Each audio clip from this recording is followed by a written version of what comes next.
السلام عليكم متابعي قناة سبورت فليت، مرحبا بكم في فيديو جديد على القناة. رصدت كاميرات التلفزيون انفعال ليونيل ميسي لاعب منتخب الأرجنتين على شخص حاول استفزازه بعد مباراة الأرجنتين وهولندا في الدور ربع النهائي لمونديال قطر 2022. وظهر ميسي خلال إجرائه لقاء تلفزيوني وهو يوجه حديث لأحد الأشخاص قائلا له: إلى ماذا تنظر؟ هي اذهب في طريقك أيها الأحمق.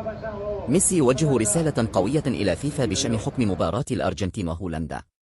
انتقد ليونيل ميسي قائد منتخب الأرجنتين أداء الحكم الإسباني ماتيو لاهوس في مباراة الأمس ضد هولندا في بطولة كأس العالم قطر 2022. واستضاف ملعب لوسيل مباراة المنتخبين في إطار منافسات دور ربع نهائي البطولة. كان الوقت الأصلي من المباراة والأشواط الإضافية قد انتهى بالتعادل الإيجابي بهدفين لمثليهما قبل أن يحتكم المنتخبان إلى ركلات الترجيح، والتي حسمها منتخب الأرجنتين بنتيجة 4-3. وقال ميسي في تصريحات نشرتها صحيفة أرجنتينية بعد المباراة: لا أريد أن أتحدث عن الحكم ماتيو لاهوز لأنهم يعاقبونك، لا يمكنك أن تقول ما هو رأيك.